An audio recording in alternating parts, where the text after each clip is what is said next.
Genial, muchísimas gracias, Jorge. Doy la bienvenida a todos los que estamos reunidos en esta tarde para poder disfrutar de la charla del doctor Lauren. La verdad es que estamos muy contentos de que la Sociedad Astronómica de México nos haya pedido el apoyo para el día de hoy poder moderar esta actividad y estamos también muy orgullosos y contentos de poder contar con la presencia de distinguidas personalidades en, en esta sala.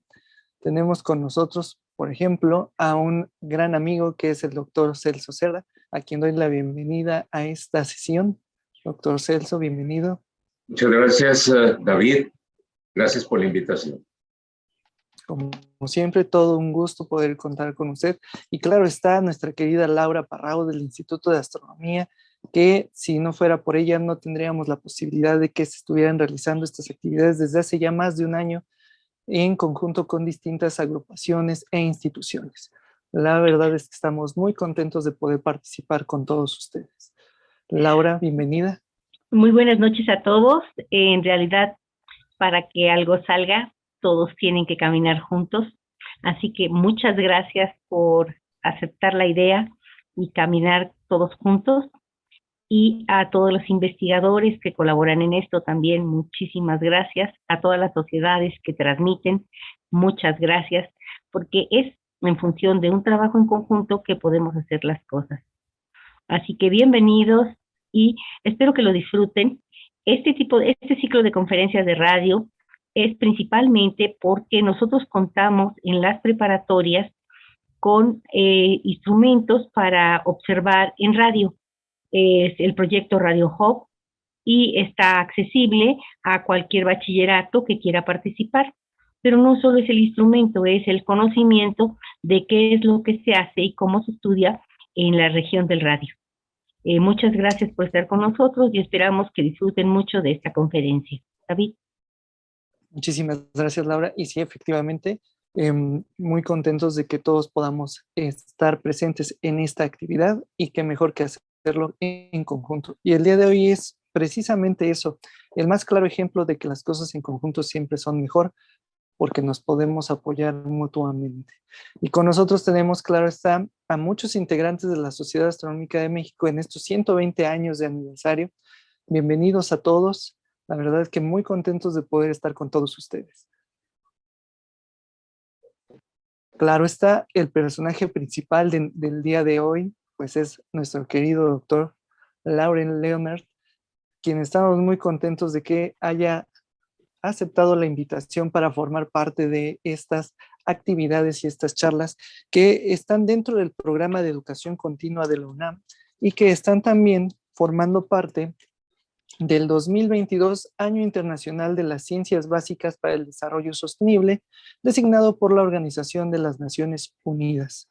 Doy la bienvenida al doctor Lauren, bienvenido a esta su casa, la Sociedad Astronómica de México. Muchísimas gracias por la invitación, me da mucho gusto estar con ustedes y el honor es mío de estar ahí con esta compañía. Muchísimas gracias, doctor. El día de hoy nos atañe una charla muy interesante que lleva por título ¿Cómo los radiotelescopios pueden medir el universo? Y es bien importante mencionar que así como en la divulgación, también en la Sociedad Astronómica siempre nos gusta poder presentarles a ustedes que están detrás de la pantalla un poco acerca de las personalidades que nos visitan. Y el día de hoy no es la excepción. Vamos a permitirnos leer una breve semblanza acerca del doctor, dado que su trayectoria es muy amplia y pues queremos que ustedes lo conozcan un poco y sepan el nivel de personalidad que hoy nos visita. Él obtuvo su licenciatura en física en la Universidad Joseph Fourier en Grenoble, Francia, y recibió su doctorado de la misma institución trabajando como becario predoctoral en el Centro Harvard-Smithsonian de Astrofísica y el Instituto de Ciencias del Telescopio Espacial STSCL. Es investigador de la Universidad Nacional Autónoma de México desde el año 2000. El doctor Leonard es conocido por su uso de técnicas de radiointerferometría para medir distancias ultra precisas a estrellas jóvenes en regiones de formación estelar. También lleva a cabo investigaciones sobre la formación y las primeras etapas de las estrellas. en las primeras etapas de las estrellas, la química del medio interestelar y el entorno de los agujeros negros supermasivos. Es miembro del Event Horizon Telescope Consortium, que publicó las primeras imágenes del agujero negro en el centro de la galaxia elíptica gigante M87. Recibió el reconocimiento y distinción universitaria nacional para jóvenes académicos de la UNAM, una beca Guggenheim y un premio de investigación Friedrich Wilhelm de la Fundación Alexander von Humboldt. Recientemente, como miembro del consorcio EHT, compartió el premio Bruno Rossi de la Sociedad Astronómica de América del Norte, la medalla de Albert Einstein y el premio Breakthrough de 2020.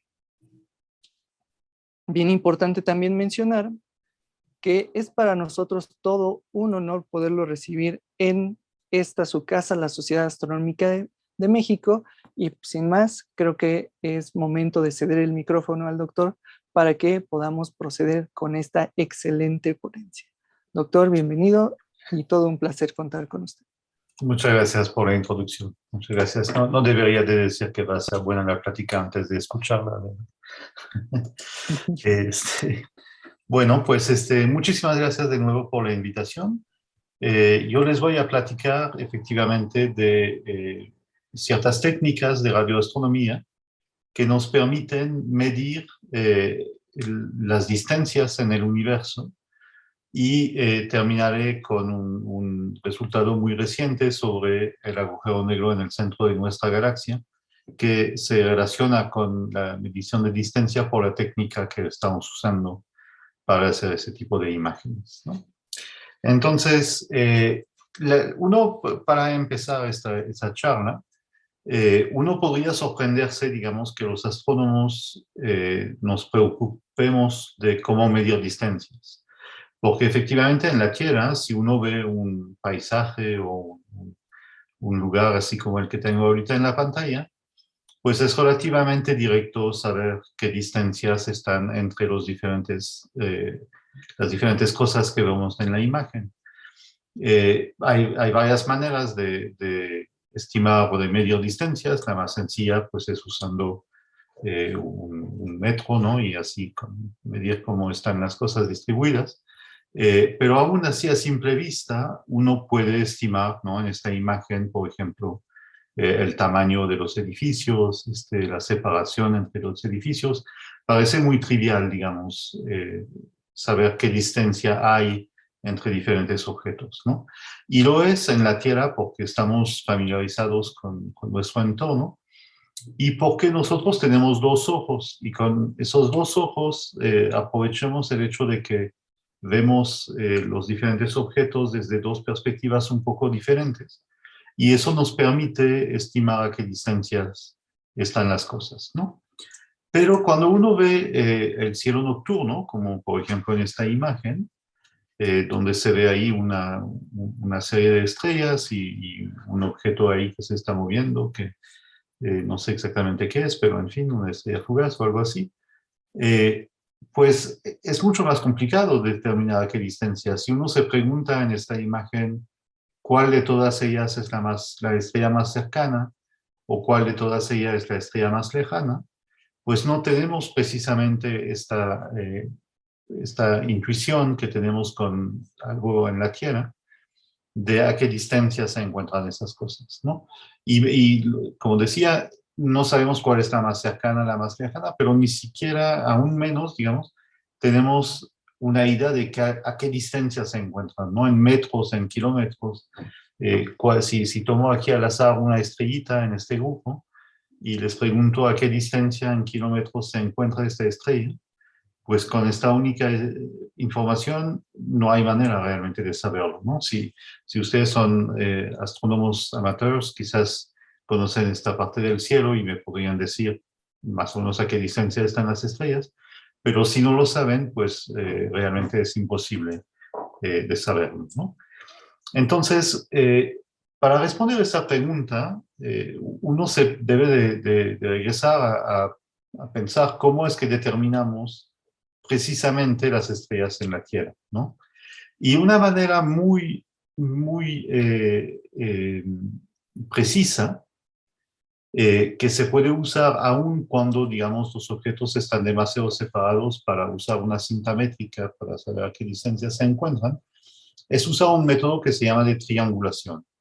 Entonces, la manera que funciona esto es, imagínense que están en el borde del mar y ven este bote aquí y quieren saber a qué distancia de la costa se encuentra este bote, ¿no? ¿Cuál es la distancia entre la costa y el bote? Y la manera de hacerlo, en realidad, es colocarse en algún punto aquí, el punto B, por ejemplo, y medir relativamente a una dirección de referencia, que sería una línea paralela a la costa, en qué ángulo estamos viendo el bote, ¿no? ¿Cuál es el ángulo entre la costa y la dirección del bote desde este punto B? ¿Okay? Y luego uno se coloca en otro punto. Si usamos puntos más separados es mejor. La precisión del método aumenta con la separación entre los puntos. Uno escoge otro punto A y uno hace desde este punto este mismo ejercicio de calcular el ángulo que hay entre la posición del bote y la línea paralela a la costa, ¿no? Entonces eso nos da dos ángulos que ahí se llaman alfa y beta. Y hay una formulita, que no importa el detalle de la formulita, que sabiendo estos dos ángulos alfa y beta y la separación L, en esta ecuacióncita L que hay entre los dos puntos, nos permite saber a qué distancia está el bote en cuestión, ¿no? Y eso lo podemos hacer, como decía, aún si no tenemos una cinta métrica o aún si no sabemos o si es imposible usar una cinta métrica, como en este caso porque el bote está en el mar, ¿no? Y este tipo de medición es precisamente lo que hacen los ingenieros topógrafos en la Tierra, ¿no? Los que vemos de vez en cuando en las carreteras con sus aparatos, ¿no?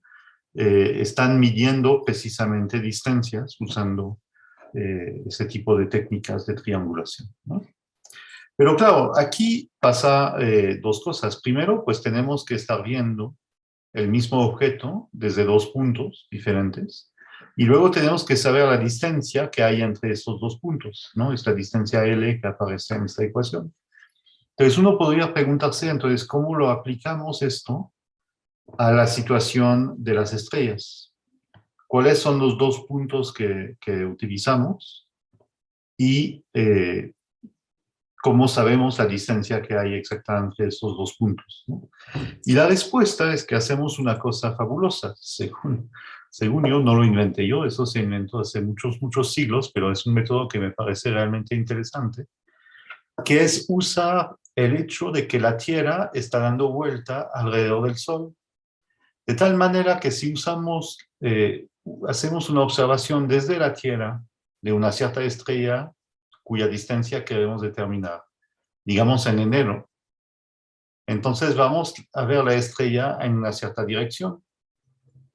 Si repetimos esta misma observación 6 meses después, en junio o en julio, cuando la Tierra ya ha dado una media vuelta alrededor del Sol, entonces la estrella nos va a aparecer en una dirección ligeramente distinta y vamos a haber medido la posición de la Tierra en dos puntos muy diferentes, ¿no?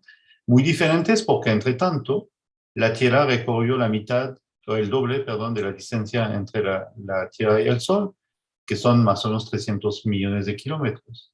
Entonces estamos usando dos puntos muy separados en distancia.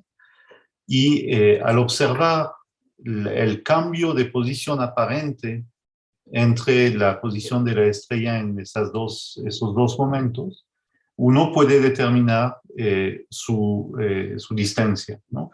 En la práctica lo que uno determina es este pequeño ángulo que se llama la paralaje, y a partir de la paralaje uno puede determinar la distancia, ¿no?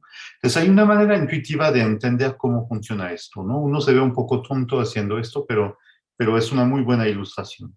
Imagínense que su pulgar es la estrella cuya distancia quieren conocer, ¿ok? Entonces ponen su pulgar aquí enfrente de ustedes y que lo que hay en el fondo donde se encuentren son pues estas estrellas de fondo muy lejanas que hay atrás, ¿no? Y vamos a suponer que nuestros dos ojos son precisamente la posición de la Tierra en esas dos épocas, en un momento dado y 6 meses después, ¿no? Y si hacen esto y cierran alternativamente uno de sus dos ojos, van a ver cómo su pulgar se ve proyectado sí, en dos posiciones ligeramente distintas, ¿no? Y lo que quiere decir eso es que cuando veo mi pulgar con mi ojo izquierdo, por ejemplo, lo veo en una dirección un poco distinta de cuando veo mi mismo pulgar, pero con mi ojo derecho, ¿no? Si cierran alternativamente sus dos ojos, van a ver cómo su pulgar parece moverse relativamente a lo que está más lejos. Y es exactamente lo que estamos haciendo aquí. Estamos viendo una estrella, que sería mi pulgar, desde un ojo y luego desde el otro, ¿no? Y efectivamente, al hacer eso, relativamente al fondo de estrellas, esta estrella se ve, o mi pulgar se ve en dos direcciones un poco diferentes, ¿no? Y el cambio de posición es más grande que si mi pulgar es cercano, que si mi pulgar es más lejano. Y eso es precisamente el principio de cómo determinar la paralaje, ¿no? Cómo determinar la distancia a las estrellas usando esta técnica. Aquí tengo una pequeña animación que espero poder,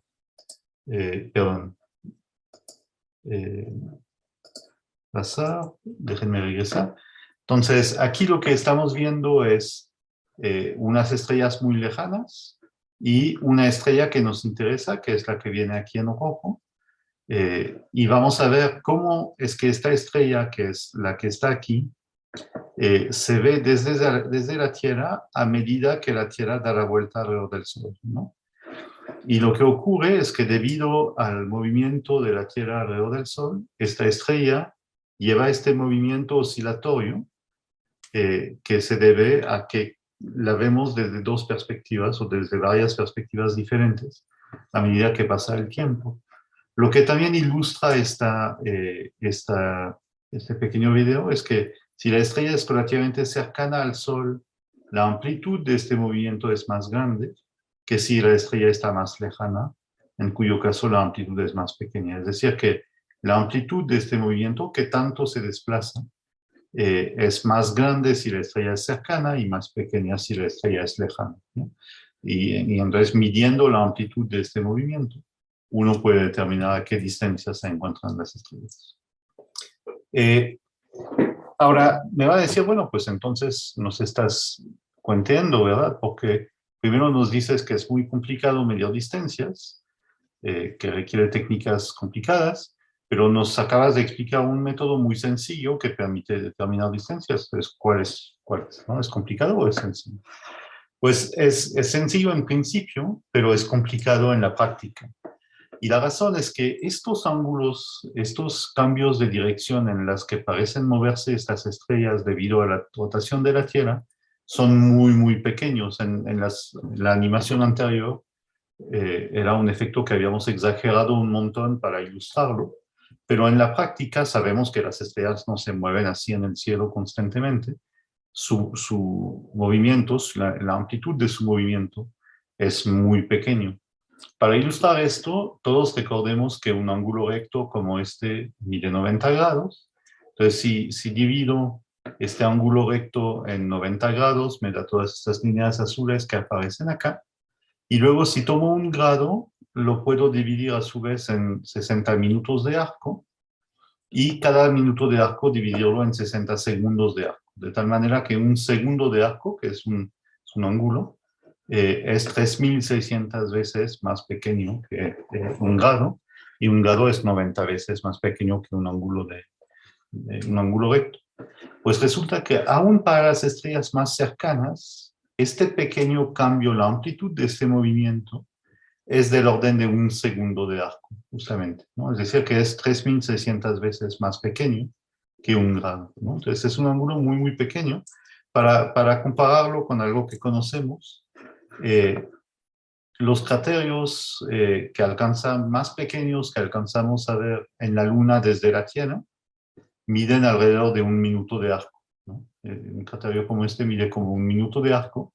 Entonces, el movimiento de las estrellas debido a este efecto que estaba describiendo, que necesitamos medir para determinar la distancia, es 60 veces más pequeño que el cráter más pequeño que alcanzamos a ver en la superficie de la Luna desde la Tierra, ¿no? A simple vista. Entonces, el problema no es teórico, digamos, es muy sencillo el método. Es práctico en el sentido de que pues los ángulos que hay que medir son muy, muy pequeños. Y de hecho, si los queremos medir bien, digamos con una precisión de 1% para saber muy bien las distancias, pues necesitamos alcanzar a medir ángulos extremadamente pequeños, ¿no? Y eso es la dificultad de este tipo de observaciones. Ahora, antes de enseñarles resultados de esto, quisiera hacer un pequeño interludio histórico para mencionar que la detección de esta se llama la paralaje trigonométrica, fue algo que se buscó durante muchos siglos, no tanto para saber a qué distancias están las estrellas, sino para distinguir entre dos modelos del universo en el que vivimos que existían en esos tiempos, ¿no? Entonces, durante mucho tiempo, el modelo más aceptado del universo era lo que se llama el modelo de Ptolomeo, que fue desarrollado hace ya muchos siglos, y que colocaba la Tierra en el centro del universo, ¿no? En este modelo era un universo geocéntrico, como se dice, es decir, que se pensaba que la Tierra estaba en el centro del universo y que todos los demás cuerpos giraban en torno a la Tierra, ¿no? Pero en el Renacimiento, Copérnico propuso al revés un modelo en el que lo que está en el centro del universo es el Sol, no la Tierra, y que es la Tierra que da la vuelta alrededor del Sol. Entonces, puesto que este efecto que estoy describiendo se debe precisamente a la rotación de la Tierra alrededor del Sol, es un efecto que existe en el modelo de Copérnico, pero que no existe en el modelo de Ptolomeo, ¿no? Porque precisamente en el modelo de Ptolomeo la Tierra está fija y entonces pues no da la vuelta alrededor de nada, entonces no hay este efecto de movimiento de las estrellas, ¿no? Entonces el modelo de Ptolomeo dice que las paralajes no existen, mientras que el de Copérnico dice que sí existen, y por lo tanto detectar este efecto durante muchos siglos fue algo que se buscó. Muchos astrónomos muy famosos, incluidos los más famosos de la época como Galileo, Tycho Brahe, etc., Kepler mismo lo buscaron porque precisamente permitía distinguir entre estos dos modelos, ¿no? Pero debido a que el efecto es tan pequeño, como les platiqué antes, pues fue hasta mucho más reciente, alrededor de 1830, que por primera vez se alcanzó a detectar esta paralaje, este efecto de oscilación de las estrellas, y en 3 estrellas relativamente cercanas, por 3 astrónomos diferentes, ¿no? Y el primero, el que en general está acreditado por el descubrimiento, es un astrónomo que se llama Wilhelm Bessel, un astrónomo alemán, y aquí está su artículo, digamos, ¿no? Bueno, nada más para fijar un poco las ideas. Entonces, los astrónomos tendemos a no usar para medir distancias el año luz, como se menciona muchas veces, sino lo que se llama el parsec. Y el parsec se introduce precisamente como la distancia de una estrella cuya paralaje es 1 segundo de arco. Entonces, si la amplitud de este movimiento es 1 segundo de arco, la estrella se encuentra a 1 parsec, y resulta que 1 parsec es un poco más de 3 años luz, ¿no? Entonces, los astrónomos en general hablamos de parsec más que de años luz, pero nada más hay que multiplicar por 3 para obtener la distancia en años luz. Para fijar las escalas, si esta galaxia que estamos viendo aquí fuera nuestra Vía Láctea, entonces nosotros estaríamos, el Sol estaría más bien en las afueras de la Vía Láctea, En total la Vía Láctea mide del orden de 50.000 parsec, 50 kiloparsec, que son entonces 50.000 veces 3, entonces 50.000 años luz, más o menos. Una galaxia como la nuestra es lo que mide, ¿no? Y las estrellas más cercanas a nosotros se encuentran a un parsec, es decir, a 3 años luz del Sol, ¿no? Hay dos satélites muy importantes que han sido realmente fundamentales para determinar distancias a estrellas en nuestra Vía Láctea, usando esta técnica. Los dos fueron satélites enviados por la Agencia Espacial Europea, la ESA. El primero se llamaba Hipparcos, que alcanzó a medir la paralaje de alrededor de 100.000 estrellas, es decir, la distancia a 100.000 estrellas, con una precisión del orden de 10%, ¿no? Antes de este satélite, había quizás del orden de 1.000 estrellas con una paralaje medida, con una distancia medida, pero la mayoría de estas distancias estaban bastante mal determinadas, de hecho, ¿no? Con errores a veces de un factor 2 o más. Ahí este satélite cambió mucho la astronomía al permitir saber la distancia a muchas estrellas, ¿no? Y en este momento está volando otra misión que se llama Gaia, que es una especie de super Hipparcos, usa el mismo tipo de satélite, pero está midiendo la distancia no a 100.000, sino a 3.000 millones de estrellas, con precisiones todas mejor que 10%, pero en muchos casos mucho, mucho mejor que 10%, ¿no? Entonces, el satélite Gaia también está verdaderamente revolucionando la astronomía, porque nos permite conocer muy bien cómo están distribuidas las estrellas en nuestra galaxia y dónde se encuentran, etc. Sin embargo, por razones que les voy a explicar en un momentito, Gaia no puede ver toda la galaxia. Y para complementar Gaia, a lo que nos hemos dedicado nosotros es hacer el mismo tipo de observaciones de medición de distancia mediante la paralaje trigonométrica, usando observaciones en el radio, ¿no? Entonces, como saben seguramente, la luz que estamos viendo nosotros, la luz visible, es una onda que se llama una onda electromagnética, y corresponde solamente a una pequeña parte de todas las ondas electromagnéticas que pueden existir. Además de la radiación visible, hay radiación más roja que el rojo, que se llama el infrarrojo, o aún más rojo que el rojo, que es el radio, y más azul que el azul, que es ultravioleta, luego aún más azul los rayos X y los rayos gamma, ¿no? Y nosotros con nuestros ojos solamente vemos la parte visible del espectro electromagnético, pero esto la razón por eso es totalmente de evolución en realidad, y es que nuestro Sol emite la enorme mayoría de su radiación en este pequeño rango de la luz visible, de forma que los seres vivos en la Tierra hemos evolucionado para tener ojos que ven esta parte de la radiación, ¿no? Si estuviéramos en una estrella más roja que el Sol, tendríamos ojos probablemente que podrían ver parte del infrarrojo, o si viviéramos alrededor de una estrella más azul, probablemente podríamos ver parte de la radiación ultravioleta. Pero como vivimos en la Tierra, con el Sol que tenemos, pues vemos la parte visible de esta radiación, ¿no? De hecho, los animales que viven en el fondo del mar, donde no llega la radiación del Sol, en general no tienen ojos, porque no sirven para nada tener ojos, y de todos modos ahí no llega la radiación, ¿no? Entonces, el hecho de que la parte visible de la radiación haya jugado un papel tan importante y tan preponderante en la astronomía se debe realmente a un asunto biológico, digamos, más que fundamental, para estudiar los objetos que hay en el cielo. De hecho, todas esas bandas son igualmente interesantes. Y hay tanta información en rayos gamma, como en rayos X, como en infrarrojo, como en visible o como en radio, ¿no?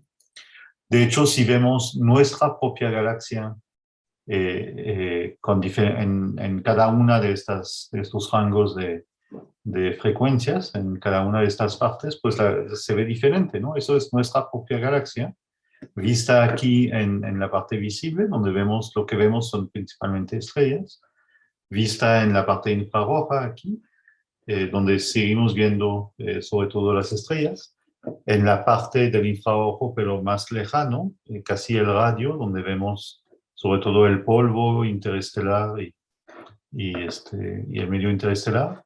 En rayos gamma, en rayos X y aquí en hidrógeno atómico, que es otra historia, ¿no? Pero básicamente lo que quiero ilustrar con estas figuras es que podemos observar nuestra galaxia y cualquier otro objeto en el cielo en cualquiera de estas partes del espectro electromagnético, y en cada parte vemos algo diferente que nos permite decir algo nuevo, digamos, sobre un objeto, ¿no? Entonces, idealmente, de hecho, en la astronomía moderna, en general los astrónomos observan no en de una sola manera, sino en tantas bandas como pueden, porque cada banda, ¿no?, nos dice algo diferente sobre el mismo objeto, y entender completamente el objeto implica verlo en todas las bandas posibles, digamos, ¿no? La cosa es que de todas estas bandas, solamente dos, que son la parte visible y la parte radio, se pueden observar desde la Tierra. Todo lo demás, en el infrarrojo, en rayos X, en rayos gamma, se tiene que observar desde satélites, porque la atmósfera de la Tierra es opaca en estas frecuencias y no deja que esta radiación llegue hasta la superficie de la Tierra. Es muy afortunado en el caso de rayos gamma y rayos X o ultravioleta, porque esta radiación muy energética es muy dañina para las células de nuestros cuerpos. Entonces, como lo sabemos, no exponerse demasiado a esta radiación puede ser peligroso, ¿no? Bueno, para ilustrar esto, aquí es una foto parecida a esta imagen que está aquí. Es una foto de nuestra propia galaxia, tomada por un ex estudiante del posgrado de la UNAM en astrofísica que se llama Ramiro Franco. Desde Chile, de hecho, pueden ver aquí árboles y edificios. Es una exposición un poco larga, una fotografía con una exposición un poco larga para detectar muchas estrellas, etc. Pero es una foto real que él tomó. Es un muy buen astrónomo, muy buen, toma muy buenas fotos del cielo. Y pues se puede ver aquí la parte central de la galaxia. Y lo que quiero mostrar aquí es que en esta parte de la galaxia hay estas regiones que parecen más oscuras, ¿no? Como si no hubiera estrellas en esta dirección. Pero en realidad no es que en estas direcciones no hay estrellas, sino que en estas direcciones hay polvo, que se llama polvo interestelar, que nos tapa la visión, ¿no? Las estrellas que están localizadas detrás de este polvo no las podemos detectar porque están oscurecidas, digamos, y no las podemos ver, ¿no? Para ilustrar la importancia y el efecto de este polvo, aquí les enseño 6 pequeñas imágenes de una región del cielo donde hay justamente una nube de polvo que tiene esta forma como de cacahuate y que está enfrente de muchas estrellas, ¿no? Aquí cada puntito que ven en el fondo son muchas estrellas. Y aquí lo que estamos viendo son 6 fotos, 6 imágenes de la misma región, pero tomadas a longitudes de onda diferentes. Esta está tomada en el óptico, esta, digamos, en la parte roja, y esta ya empieza a ser el infrarrojo, y cada vez más el infrarrojo hasta aquí, donde es bastante lejos en el infrarrojo, ¿no? Y lo que pueden ver aquí, insisto que es la misma parte del cielo, pero lo que pueden ver es que esta nube como que se desvanece, digamos, ¿no? Desaparece a medida que la observamos a longitudes de onda cada vez más largas, es decir, cada vez más en el infrarrojo, ¿no?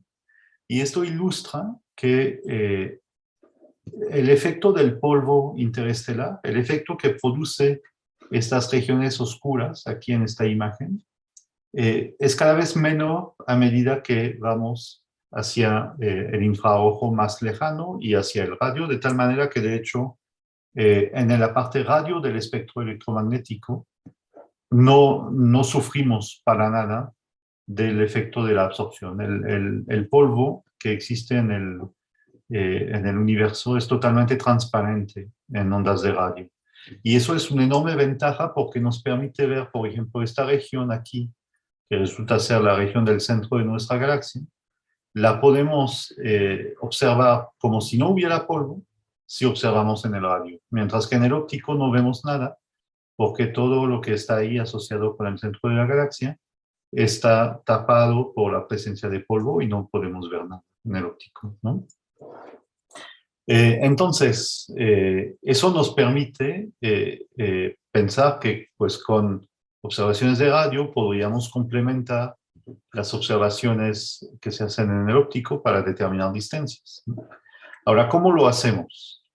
Pues resulta que cualquier instrumento, cualquier telescopio, como este pequeño telescopio que está ahí, está caracterizado por lo que se llama su resolución angular. Entonces es una palabra grandota, pero lo que quiere decir es que es el nivel de nitidez que alcanza a ver este telescopio. Entonces, los mejores telescopios, digamos, tienen un nivel de nitidez mejor, es decir, pueden ver detalles más finos en las imágenes, ¿no? Y esta resolución angular, pues resulta que en el radio es relativamente pobre, en la parte radio del espectro es relativamente pobre. Por ejemplo, este telescopio que está ahí, que es uno de los más grandes del mundo, mide 100 metros, su diámetro es 100 metros, tiene una resolución angular del orden de 20 segundos de arco. ¿Se acuerdan que 20 segundos de arco pues, es como un tercio de un minuto de arco cuando observa en la parte radio del espectro? Y esto más o menos es la misma resolución que el ojo humano, ¿no? A simple vista.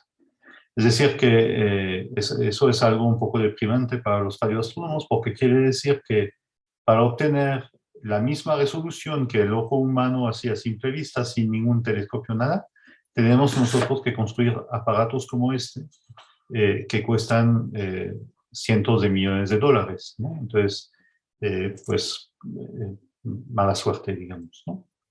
Pero esta mala suerte nos ha obligado a los radioastrónomos a ser un poco más inventivos y a inventar lo que se llaman interferómetros. Los interferómetros son instrumentos astronómicos que en vez de usar un solo telescopio, usan un arreglo de muchos telescopios, como el que está ahí. Este telescopio que está aquí en la pantalla se llama el Very Large Array, es un telescopio en Nuevo México, en Estados Unidos, donde cada uno de esos telescopios mide 25 metros de diámetro, pero esos telescopios están separados entre sí de distancias que pueden ser mucho más grandes. Y en este caso lo que importa no es el tamaño, lo que define qué tanta nitidez tienen esos instrumentos, no es el tamaño de los telescopios individuales, sino la separación que existe entre ellos, ¿no? Entonces, en este caso de este instrumento, la separación máxima que puede haber entre los telescopios es hasta 36 kilómetros. No en esta foto están mucho más compactos, pero alcanzan a ver que aquí hay rieles en los que los telescopios se pueden mover para separarse más o acercarse más. Y si se separan de hasta 36 kilómetros, pues ya llegamos a una resolución angular mucho más respetable de 0.1 segundo de arco, que ya es un nivel de detalle mucho más fino que cualquier detalle que podemos ver a simple vista, ¿no? Y llegamos al extremo de poder construir instrumentos usando una técnica que se llama interferometría de larga línea de base, separados por miles de kilómetros en diferentes continentes, digamos. Y eso nos permite alcanzar resolución, niveles de nitidez aún mucho mejor. Por ejemplo, este telescopio de aquí, este instrumento, que se llama el Very Long Baseline Array, está hecho de 10 telescopios en todo el territorio de Estados Unidos, más Hawái y las Islas Vírgenes en el Caribe, con separaciones de hasta 8.000 kilómetros, que permite alcanzar niveles de nitidez incomparables, de hecho mucho mejor de lo que se puede alcanzar el óptico. Entonces pasamos a una situación donde de hecho en el radio, el radio es la técnica que nos permite obtener las imágenes de mayor nivel de nitidez. Entonces, pues esos son los tres tipos de instrumentos, y el que nosotros estamos usando para determinar distancias es este último tipo de instrumentos con telescopios separados por miles de kilómetros. Usando esta técnica, hemos llevado a cabo aquí en el Instituto de Radioastronomía y Astrofísica un proyecto relativamente grande que se llama Gobelins, con una serie de estudiantes que están ahí y una serie de colegas en diferentes partes del mundo, que tenía como propósito determinar distancias muy precisas a estrellas jóvenes muy embebidas dentro de la galaxia, y de manera muy precisa, ¿no? Entonces, la manera que funciona es, como les decía, medir este paralaje para determinar la distancia. Resulta que las estrellas, además de este movimiento oscilatorio debido a la paralaje, también se mueven, ¿no? Entonces, en el cielo describen trayectorias como la que muestro aquí, especies de hélices, digamos. Y si uno puede medir esta hélice, caracterizar esta hélice, uno puede determinar la distancia, ¿no? Entonces, eso es un ejemplo donde hemos medido con esos puntos en verde que están ahí, la posición de esta estrella a una decena de épocas, y la modelizamos con una combinación de paralaje y movimientos propios. Es esta curva azul que está ahí, y donde la paralaje es la amplitud de este movimiento, que nos permite determinar distancias. Los valores realmente no importan para nosotros si nos interesa estos objetos, pero lo que les quiero hacer notar es que podemos medir distancias con esta técnica con una precisión mejor que 1%, ¿no? Es decir, que por ejemplo, conozco la distancia a esta estrella, que es una estrella en formación en la nube de Tauro, mejor que conozco mi propia estatura, ¿no? Si uno tiene una estatura de 1,70 m, 80 m, estoy seguro que muy pocos de nosotros sabemos nuestra estatura con mejor que 1 centímetro, ¿no? Entonces, podemos determinar la distancia a estrellas con esta técnica con una precisión realmente extrema, ¿no? De hecho, un artículo más o menos reciente de un colega en Alemania pudo de esta manera determinar la distancia a una estrella que se encuentra del otro lado de la galaxia. Nosotros estamos, como les comentaba antes, como en las afueras de nuestra galaxia. Ellos observaron una estrella que está del otro lado del centro de la galaxia y pudieron determinar con esta técnica su distancia de manera muy precisa, y creo que hasta la fecha eso es el récord de precisión, digamos, para un objeto de esta distancia, ¿no? Con esto hemos determinado la distancia a muchas estrellas, y en todos los casos con niveles de precisión, digamos, del orden de 1%, ¿no? Y de hecho, por su trabajo doctoral que hizo sobre este tema, una estudiante de doctorado de la UNAM, Gisela Ortiz, que está aquí en el centro de este montaje, obtuvo el premio de la mejor tesis de doctorado a nivel mundial en 2017, otorgado por lo que se llama la IAU, que es la Unión Astronómica, perdón, la Unión Astronómica Internacional. Hay quien dice que la IAU es como la FIFA de la astronomía, porque es la organización que agrupa a todos los países en el mundo que donde se hace astronomía, y cada año, desde hace muchos años, da premios a las mejores tesis, y Gisela ganó uno de estos premios justamente por su trabajo, ¿no?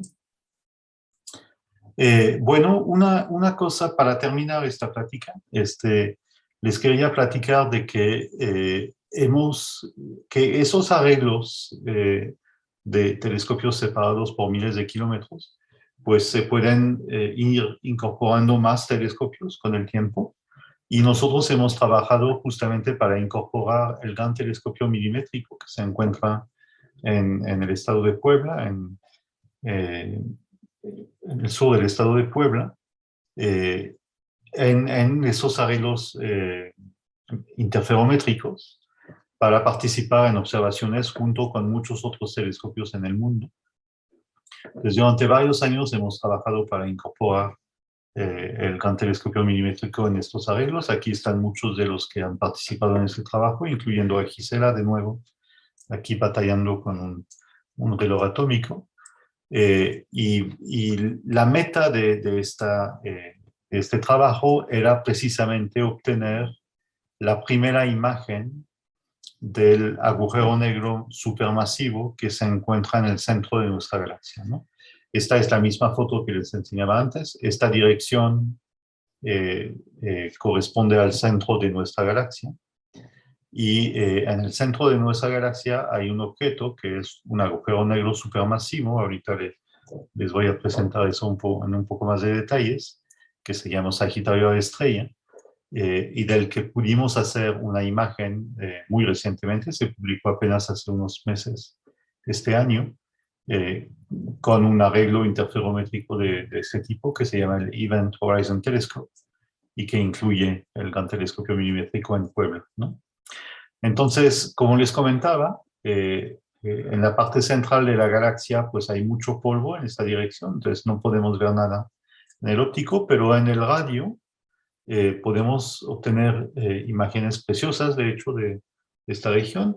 Entonces, lo que voy a hacer en esta y las siguientes 4 o 5 diapositivas es enseñarle imágenes obtenidas en la parte radio del espectro, de la parte central de la galaxia, haciendo un zoom cada vez más pronunciado sobre la parte, el mero centro de la galaxia, ¿no?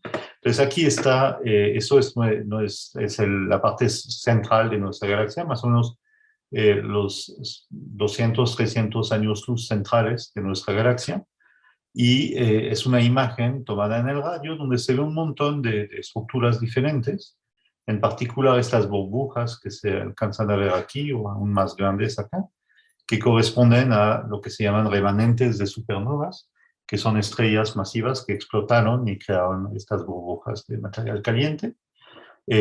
También se ven esos filamentos muy bonitos.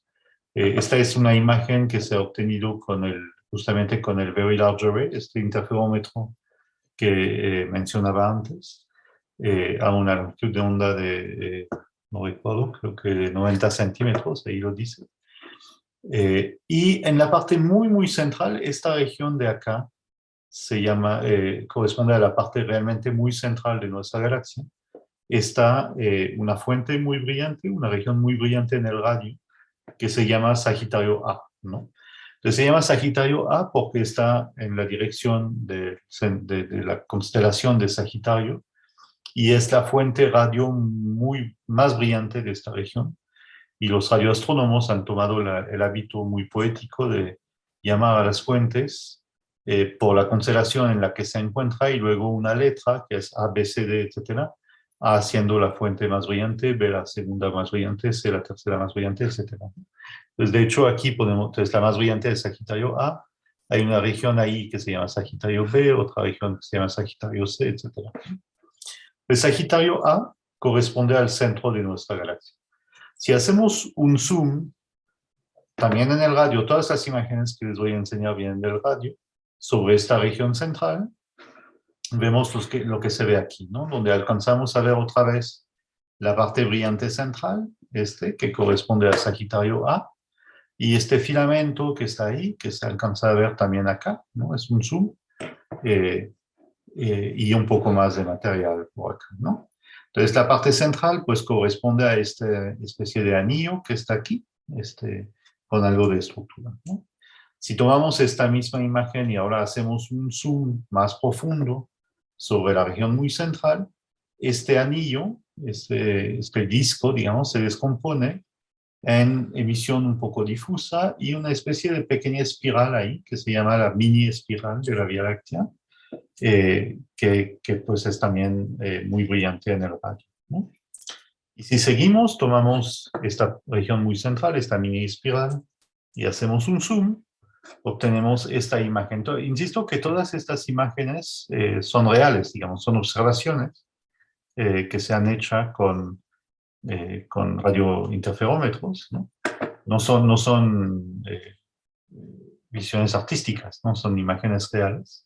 Entonces, en esta imagen con más nitidez se alcanza a ver todavía esta mini espiral, pero además empiezan a aparecer regiones más compactas.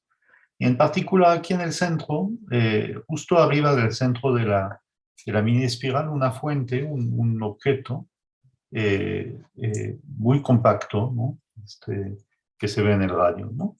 Si seguimos, y eso va a ser la última imagen en esta serie de zooms, si hacemos un zoom aún más profundo sobre esta región, pues seguimos viendo esta mini espiral de acá, ¿no? Y aquí una fuente, un objeto muy compacto, pero muy brillante.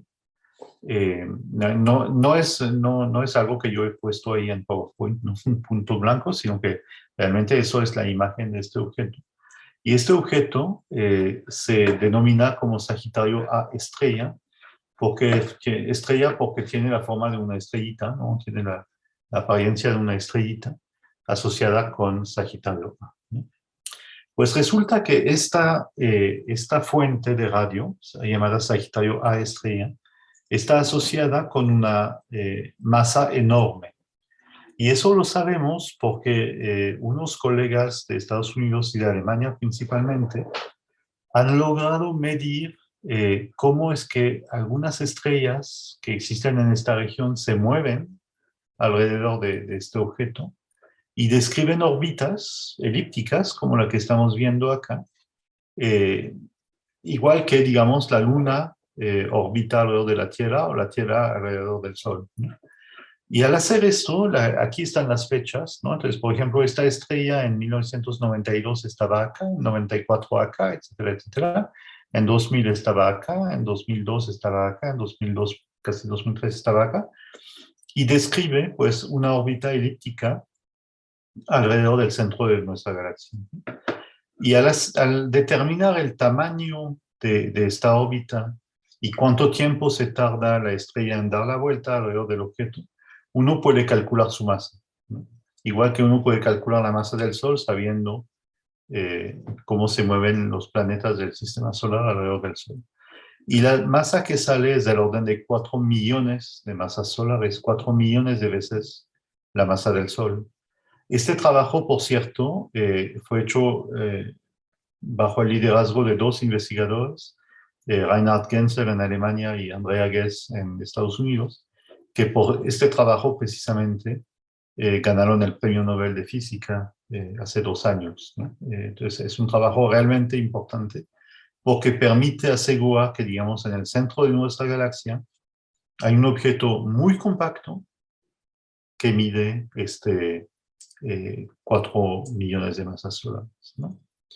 Me voy a saltar esta parte solamente para llegar a la parte final de mi plática, que es que precisamente usando este arreglo de radiotelescopios en todo el mundo, llamado Event Horizon Telescope, que incluye al telescopio, gran telescopio milimétrico en Puebla, en México, hemos obtenido una imagen de esta fuente en el centro de nuestra galaxia, de Sagitario A estrella, con una precisión, un nivel de nitidez extremo.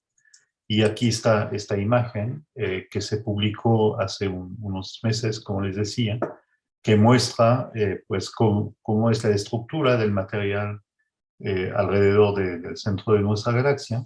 Muestra este anillo brillante y una región central muy compacta y muy oscura, que se llama la sombra y que revela, digamos, la presencia de este agujero negro en el centro de nuestra galaxia, ¿no? Que confirma que en el centro de nuestra galaxia hay un agujero negro supermasivo. Esta es la segunda imagen que obtenemos con este telescopio. La primera fue la de la galaxia M87, que se publicó hace 2 años, o 3 años, en 2019.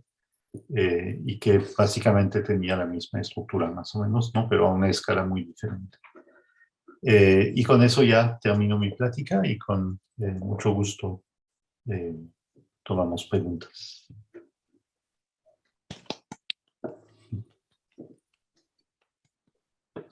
Excelente charla, sin duda. Y pues aquí tenemos más público en Zoom que puede como tal unirse al aplauso colectivo para poder reconocer esta conferencia. Así que los invito a que abran sus micrófonos y compartan esos aplausos. Gracias. Sin duda, doctor, estamos muy emocionados con esta conferencia porque nos deja ver muchas cosas interesantes de este tema, que siendo sinceros, forma parte de una investigación que está precisamente en desarrollo y que esto lo vuelve muy, muy atractivo para todos los que lo estamos observando y aprendiendo. De hecho, ya empiezan como tal a llegar las preguntas y los comentarios al respecto de la charla, entre los que, por ejemplo, podemos destacar a Arturo Ibarra, quien nos menciona: muchas gracias por compartir esta plática con nosotros, muy ilustrativa. También invito a quienes están en la sala de Zoom a que si quieren como tal compartir su comentario directamente con el doctor, lo pueden realizar, levanten la manita y con gusto les cedemos la palabra. En lo que esto ocurre, podemos también buscar en nuestra página de la Sociedad Astronómica de México los comentarios. Por ejemplo, Mon Álvarez manda saludos a todos los que conforman la Sociedad Astronómica de México. Andreas Niet, muy buenas noches para todos ustedes desde Cancún. También tenemos saludos desde Radio Canto a la Vida. Desde Puerto Rico a José Colón Berrios. Excelente información, nos menciona Concept Silva. Armando Camacho manda saludos a la sociedad y nos dice que nos están siguiendo desde la Sociedad Astronómica de Guadalajara, a quienes enviamos un caluroso saludo. Muchos aplausos, menciona nuestro querido Miguel Ángel García. Y Violeta nos menciona: excelente conferencia, muchas gracias. Ya tenemos también comentarios en la sala de Zoom. Y tenemos, por ejemplo, a Enrique Consejo, quien nos menciona: ¿es sensato decir que a futuro tendremos interferómetros que utilicen telescopios espaciales? Sí, sí, sí. De hecho, estamos trabajando en esto. Efectivamente, pues, por ejemplo, este instrumento ya, digamos, sin salir de la Tierra, no lo podemos hacer mucho más grande. De hecho, ya es un poco más grande porque hay un telescopio en Groenlandia, aquí más al norte, pero digamos ya estamos pues al límite, ¿no? Entonces, efectivamente, agregar telescopios en satélites es la vía del futuro. Se ha hecho en 2 o 3 ocasiones ya. Sin embargo, una dificultad, hay muchas dificultades técnicas, digamos. Una es que pues los satélites, para ponerlos en órbita, hay que colocarlos dentro de un cohete y mandarlos al espacio. Los cohetes son aparatos enormes, pero la carga que pueden llevar es relativamente pequeña, digamos, de un telescopio máximo de 2 metros, 2 metros y medio, como el telescopio espacial Hubble, ¿no? Hay soluciones un poco más arriesgadas tecnológicamente, como el telescopio James Webb, que se acaba de mandar hace semanas, que son telescopios que caben dentro de la cápsula, pero están como foldeados, digamos, y luego salen de la cápsula y se abren, ¿no? Y entonces el telescopio James Webb, por ejemplo, mide 6 metros y medio, que es ya 3 veces más que el telescopio Hubble, y por eso está produciendo estas imágenes fabulosas que estamos viendo. Pero aún así, para un radiotelescopio eso es relativamente pequeño, ¿no? El telescopio en Puebla, por ejemplo, mide 50 metros. Los telescopios en Chile, etcétera, miden 10, 20 metros, ¿no? Entonces, digamos, hay problemas tecnológicos, ¿no? Y de los telescopios que se han mandado así en órbita, pues eran relativamente pequeños, pero funciona, ¿no? Entonces hay proyectos, hay planes, digamos, para hacer eso, ¿no? Con una combinación de telescopios en órbitas relativamente bajas, a 100 kilómetros de altura, digamos, como los satélites de comunicación, hasta distancias hasta la Luna, ¿no? Si uno quisiera, pudiera. Y así tener efectivamente un instrumento mucho más grande y obtener un nivel de nitidez mucho más alto. Entonces, Excelente. es totalmente sensato pensar en eso. Efectivamente, es el siguiente paso. Perfecto. Eso también es muy emocionante porque nos está hablando de que cada vez tendremos imágenes más interesantes con mayor detalle. Claro. Y no solo eso, bueno, personalmente me hace llegar a la siguiente pregunta, ¿qué es mejor?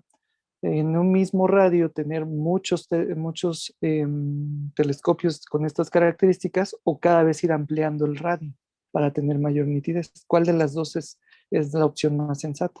Depende de lo que uno quiere hacer. Para este propósito de hacer imágenes con cada vez más nitidez de objetos como el agujero negro en el centro de nuestra galaxia, lo mejor es expander, ¿no?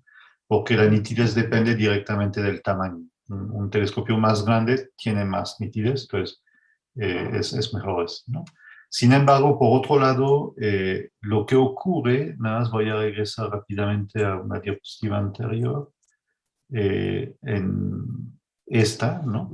Entonces, por ejemplo, en el caso de un telescopio único como este, mide 100 metros, tiene la resolución de un telescopio de 100 metros y es efectivamente un telescopio de 100 metros. Es decir, el espejo, digamos, mide efectivamente 100 metros, ¿no? Entonces, la superficie que recolecta luz mide efectivamente 100 metros. En este telescopio podemos separar las antenas por hasta 36 kilómetros. Entonces tenemos un instrumento que produce imágenes como si tuviéramos un telescopio de 36 kilómetros de diámetro, pero lo único que tenemos son 27, en este caso son 27 telescopios de 25 metros cada uno. Es decir, que el área, digamos, que recolecta la radiación es mucho más pequeña que el telescopio que estamos tratando de emular, digamos, ¿no?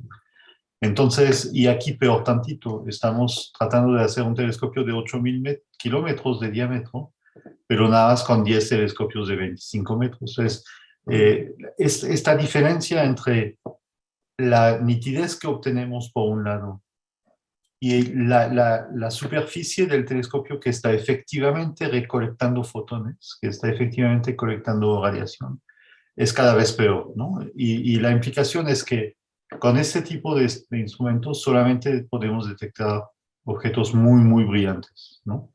Y entonces, si uno quisiera detectar cosas más débiles, necesitaríamos multiplicar el número de telescopios y tener más telescopios en la misma área para aumentar lo que se llama la sensitividad de este instrumento, ¿no? Entonces, si uno quiere detectar objetos más débiles, es mejor quedarse con una cosa de un cierto tamaño y aumentar el número de telescopios. Si uno quiere aumentar la nitidez para objetos brillantes, es mejor hacerlo más y más grande.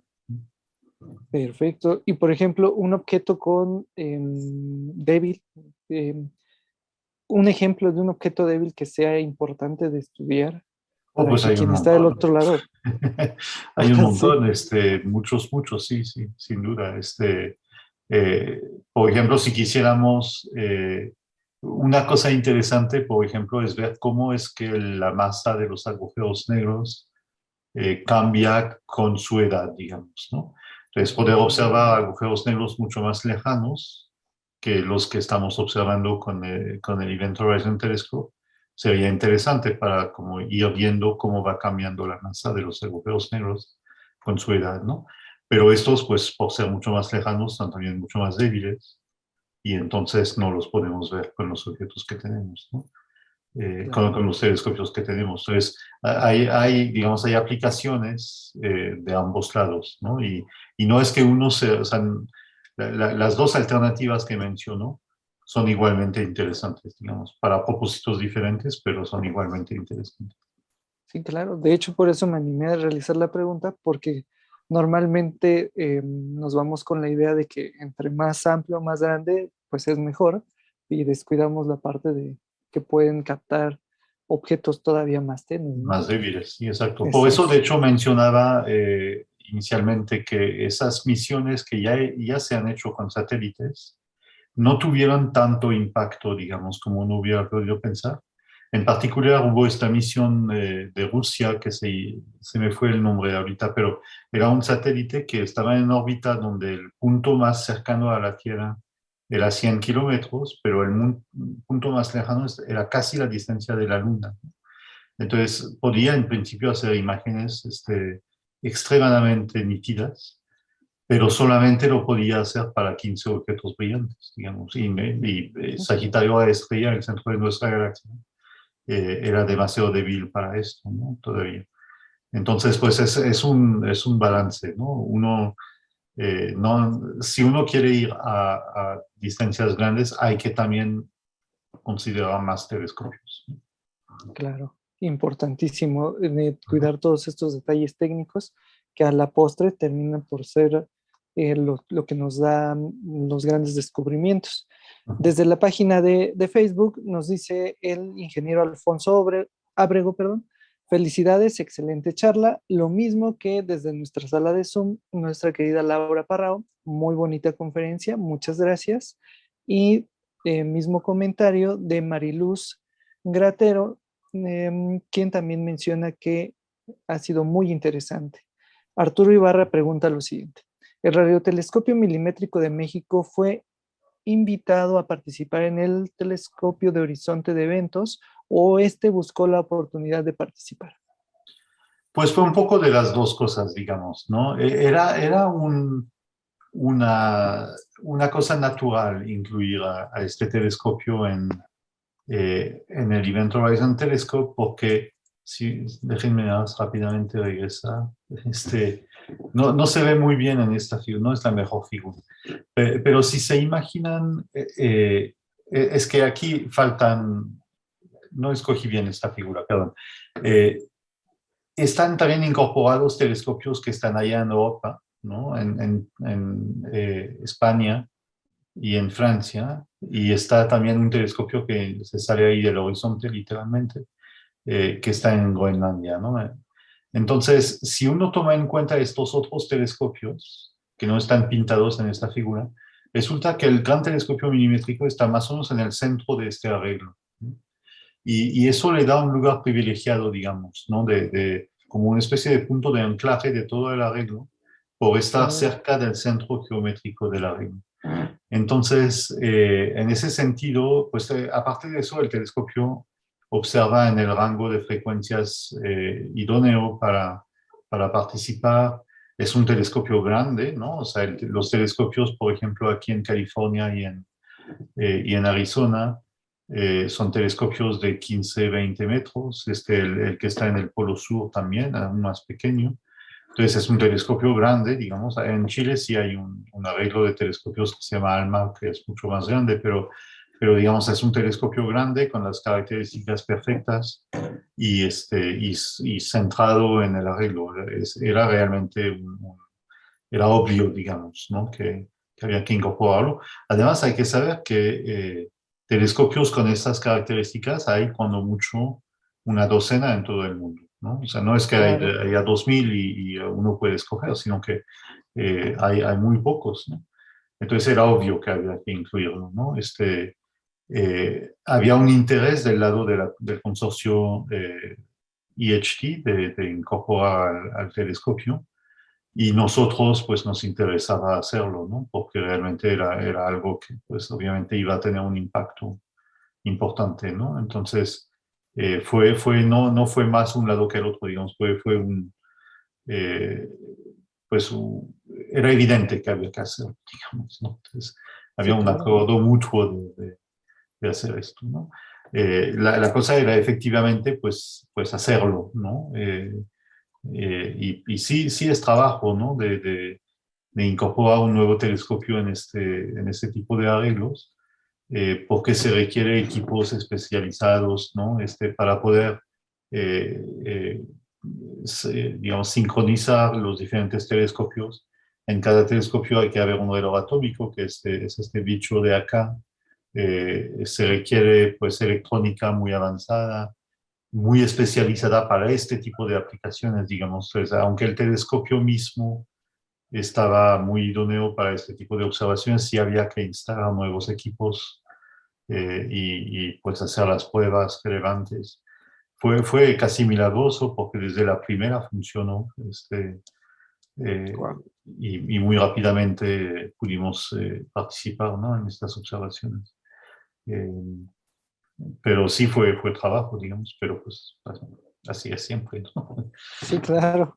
No Que, salen por cosas. ejemplo, esto que nos está mencionando me resulta bien interesante porque literalmente es como estar en las entrañas detrás de cámaras, ¿no? De lo que está ocurriendo y que es información que normalmente no conocemos. Es Entonces, cierto. conocerla de primera mano de quienes estuvieron ahí, pues es bien, bien importante porque conocemos cómo funciona, un poco de cómo funciona el trabajo que realizan los astrónomos, astrofísicos y todos los ingenieros involucrados en estos proyectos. Sí, y además es también muy cierto que cada vez más los telescopios modernos, uno no va al telescopio, ¿no? Los telescopios son cada vez más complejos, son aparatos muy, muy complejos. Y entonces, en general, cada vez más se va uno hacia el modelo donde hay un grupo de gente que trabaja en el telescopio, que conoce muy bien el telescopio y que hace las observaciones. Y los astrofísicos finalmente recibimos los datos por Internet sin haber ido al telescopio, ¿no? Y sin realmente saber exactamente cómo funciona el telescopio, ¿no?, el instrumento.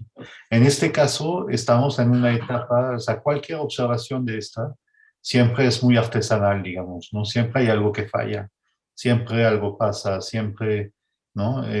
Entonces, es una de las pocas situaciones donde efectivamente tiene que haber un grupo de gente en cada telescopio haciendo las observaciones y se requiere, eso por ejemplo, aquí es quizás más o menos la mitad del grupo de gente que fue a hacer las observaciones que resultaron en estas imágenes que les enseñé, ¿no? Entonces, es digamos 10, 12 personas en cada telescopio para resolver los problemas que se presenten a lo largo de la noche. Es una manera de observar muy diferente, digamos, nada rutinaria comparado con otro tipo de observaciones astronómicas, ¿no?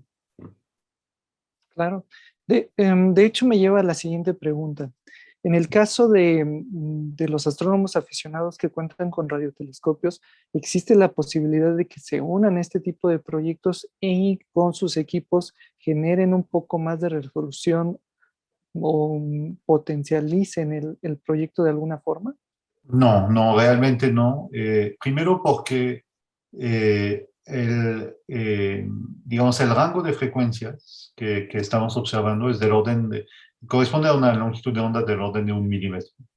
Y los telescopios, radiotelescopios que se usan así por aficionados, en general observan a frecuencias mucho más bajas, a longitudes de onda mucho más largas, de 10 centímetros, 1 metro, no sé, ¿no? Quizás Claro. un poco menos, ¿no? Pero entonces no es el rango de frecuencia, digamos, que necesitamos. Pero además sí se requieren telescopios grandes, primero. Entonces un pequeño telescopio no haría mucha diferencia. Y luego se requiere de un equipo muy, muy costoso, ¿no? Justamente lo que ocurre, como los telescopios están demasiado separados, la combinación de los datos no se hace en tiempo real. Por ejemplo, en este aparato de acá, este interferómetro, que es lo que llamamos un interferómetro convencional, hay un edificio, que es este que está aquí atrás, donde la señal de cada uno de los telescopios llega por cables, por fibras ópticas, y ahí es donde se combinan estas señales para formar, no directamente la imagen, pero unas cantidades que luego podemos usar para formar una imagen, ¿no? En el caso de telescopios separados por miles de kilómetros, esto no es práctico, digamos. Entonces, lo que ocurre es que en cada telescopio hay unas grabadoras en las que se escriben la señal, ¿no?, lo que mide cada telescopio, junto con la señal de este reloj atómico, que es este que está aquí, que luego sirve para sincronizar las diferentes señales antes de combinarlas. Y la combinación se hace después, semanas o meses después, porque de hecho se imaginarán que, por ejemplo, los datos que se grabaron en el Polo Sur, pues no llegan a Estados Unidos o a Alemania, que es donde se combinan en 5 minutos, ¿no? O sea, hay que esperar Claro, el verano y que haya un bote que los lleve, etcétera. O sea, se toma semanas o meses, ¿no? Y entonces ahí después es donde se combinan retroactivamente, digamos, usando, insisto, la señal del reloj atómico para sincronizar todo esto, ¿no? Entonces, pues se requieren, aparte del telescopio, se requieren estas grabadoras, se requieren este reloj atómico, y un reloj atómico como este, por ejemplo, cuesta del orden de $300,000, digamos, ¿no? Entonces, wow, es un equipo costoso, las grabadoras no tanto, pero también son costosas. Entonces, pues es una operación más complicada, digamos, de lo que podríamos hacer con un claro. radiotelescopio aficionado, ¿no? Claro, vaya, si bien descarta la posibilidad de que como aficionados podamos participar, la realidad es que nos deja ver la complejidad de estos proyectos y volvemos a esta parte tan interesante de saber lo que está pasando detrás y lo que cuesta, ¿no? Porque no es, Sí, son sí, proyectos que una sola nación no podría realizar y de ahí la importancia del, de que se empiecen a conjuntar, ¿no? claro, Que claro. existan estas colaboraciones.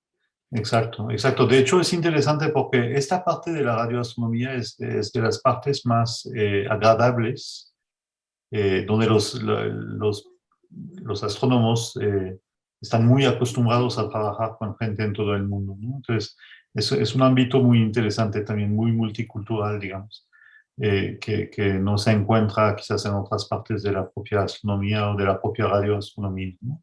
Por otro lado, quería comentar sobre el costo. Porque sí, sí, bueno, suena mucho $300,000, ¿no? Pero en realidad este proyecto en su conjunto es un proyecto muy barato comparado con otros. Y la razón es que todos los telescopios, por ejemplo, el telescopio milimétrico en México, ya existían, digamos. No es un proyecto que construyó nuevos telescopios, sino que usa Claro. telescopios que ya existen. Y lo único, entre comillas, que hay que hacer es equipar cada uno de esos telescopios con la infraestructura adicional que requieren, ¿no? Que es un costo quizás de unos cuantos millones de dólares en cada telescopio, si uno suma todo, eh, pero comparado con el precio de un telescopio, es relativamente modesto, digamos, ¿no? Entonces, es un proyecto que o sea, estas imágenes de los agujeros negros que se han publicado son imágenes realmente extraordinarias, ¿no? Es increíble pensar que podemos hacer imágenes así de agujeros negros supermasivos, y son imágenes que han dado la vuelta al mundo. La imagen de M87, que se publicó hace 3 años, se estima que más de 5.000 millones de personas en toda la Tierra la han visto, ¿no? Es un impacto realmente planetario y muy importante. También del lado de la academia, digamos, son imágenes que han tenido mucho impacto, ¿no? Entonces, para este tipo de impacto es un costo relativamente modesto, en realidad, ¿no? Comparado, por ejemplo, con la detección de ondas gravitacionales que ocurrió hace unos años, Sí, que son cosas, digamos, de impacto parecido a nivel científico. ¿No? Los detectores de ondas gravitacionales costaron muchos, miles de veces más, ¿no? Entonces es un proyecto relativamente pequeño y de bajo costo dado el impacto que ha tenido. excelente. Lo que todavía viene a darle mayor valor en el sentido de que se pueden hacer grandes colaboraciones sin necesidad de invertir tanto, aprovechando los recursos ya existentes. Exactamente. Ujú. Que como tal, y para todos los que nos están viendo, pues siempre existen estas ganas de poder hacer las cosas y un ejemplo es nuestro querido amigo Arturo Ibarra, quien menciona una cooperación entre todos para comprar un reloj atómico y poder como tal incursionar. Me gusta mucho que existan este tipo de propuestas en las que se notan las ganas de poder realizar las actividades. Ujú. Tenemos a Mon Álvarez en la página de Facebook que nos dice magnífica charla. Marta Sandoval, muchas gracias doctor por compartir esta información muy valiosa, excelente presentación. Nos unimos a esta felicitación. La verdad es que ha sido muy clara la explicación, inclusive para alguien que no tenga conocimientos al respecto, creo que queda muy claro los conceptos alrededor de estos telescopios. Enrique Consejo menciona: muchas gracias, doctor, por su amable respuesta e interesantísima conferencia. Arturo Ibarra pregunta: ¿cuánto tiempo o cuántas exposiciones necesitan los radiotelescopios para obtener las imágenes de los agujeros negros?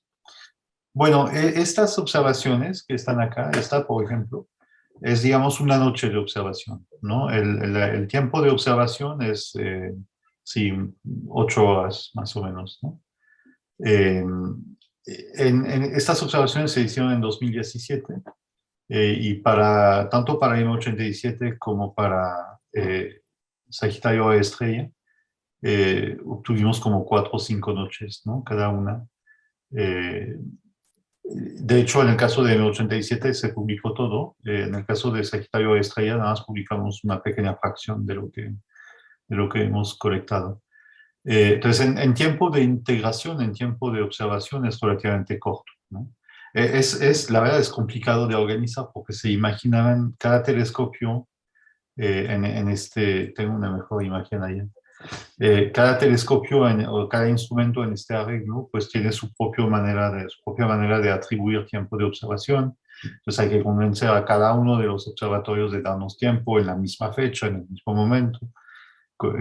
¿No? Coordinar las observaciones, mandar a la gente a los telescopios, es una operación complicada, digamos, ¿no? Pero ha funcionado, ¿no? Pero entonces, típicamente el consorcio hace una observación cada año, normalmente en abril, marzo-abril. Hubo una observación en 2017, que son estas observaciones que ya se publicaron, una en 2018, creo que 2019 no hubo, 2020, 2021 sí hubo, 2022 también. El tiempo se podrían preguntar, ¿no? Estas observaciones se tomaron en 2017 y los resultados, los primeros, se publicaron en 2019 y el centro de nuestra galaxia en 2022, ¿no? Ya son 2 y 5 años, es un montón. Y efectivamente es un montón. Entonces, parte no es nuestra culpa, parte es que, como decía, pues hay que traer los datos a un centro de procesamiento, pero no puedo, eso no es el principal problema, digamos, aunque tome 2 o 3 meses. No, es corto relativamente a los 2 años o 5 años que nos tomó publicar esto. Pero es que después hay mucho trabajo que hacer, digamos, ¿no? Hay que combinar los datos, hay que calibrarlos, hay que hacer las imágenes. Sagitario A Estrella, el centro de nuestra galaxia en particular, es muy variable, ¿no? La emisión cambia de manera continua.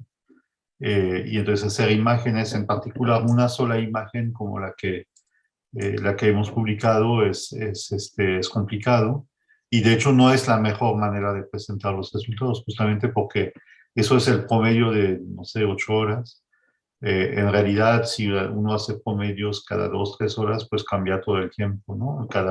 Aún cada 20 minutos, ¿no? Entonces sería una mejor manera, en vez de una sola imagen así, pues publicar una serie de imágenes o una pequeña película.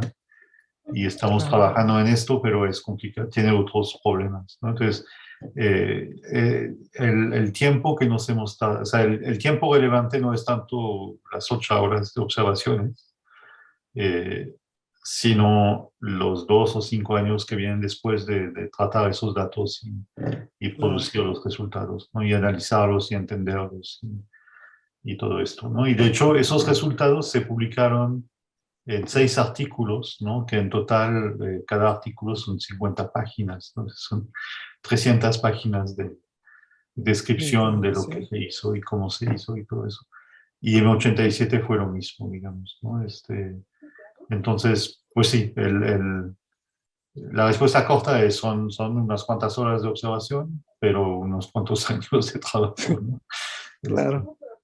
Volvemos a esta parte, ¿no? De lo que nosotros como público vemos es el resultado de una imagen, cuando detrás hay años de trabajo de muchísimas personas que están constantemente analizando datos. Por Exacto. ejemplo, Arturo nos vuelve a mencionar, no obstante, la imagen de Sagitario A se aprecia sensacional.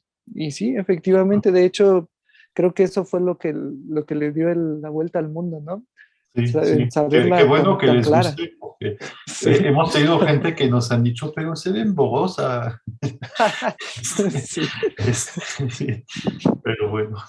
Sí, como astrónomos aficionados cuando vamos a eventos, es muy común que nos digan cosas así, ¿no? Sí, sí, no, Pero no, es pero que Saturno está se ve bien, las chiquitito. críticas son bienvenidas. Sí, claro.